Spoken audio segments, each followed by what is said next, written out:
The United States consistently has voting rates that are among the lowest in the developed world. Only 53.6% of eligible citizens voted in the 2012 presidential election, according to Pew.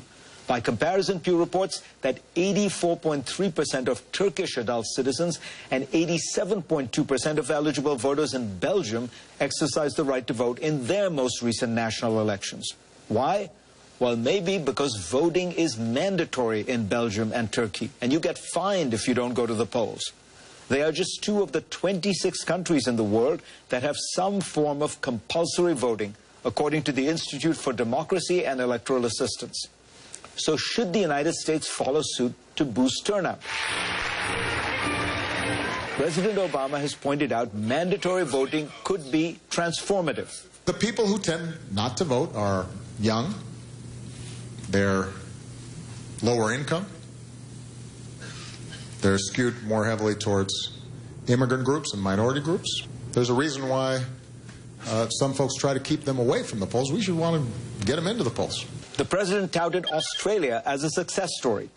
Mandatory voting was introduced down under in 1924 to address abysmal voter participation rates. A fine of $20 Australian has been enough of a disincentive to mobilize voters. Over 90% of Aussies voted in the last federal election, according to the Australian Electoral Commission. Not only are Australians more represented, they might even be more politically aware. Quartz points to a groundbreaking comparative study which shows that countries that strongly enforce compulsory voting have populations that are more politically informed.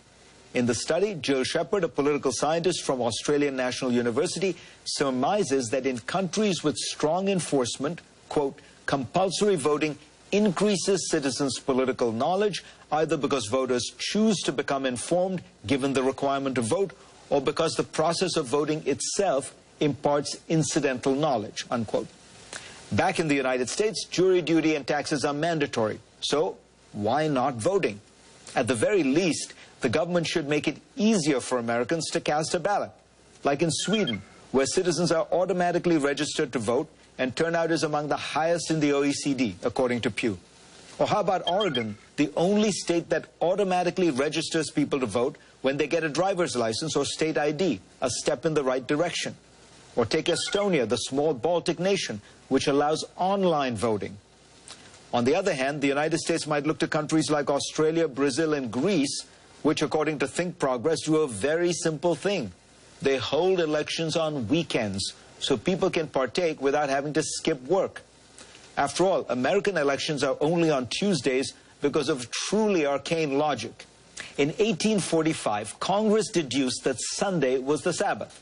It would take a day for people to travel into town by horse and buggy to vote.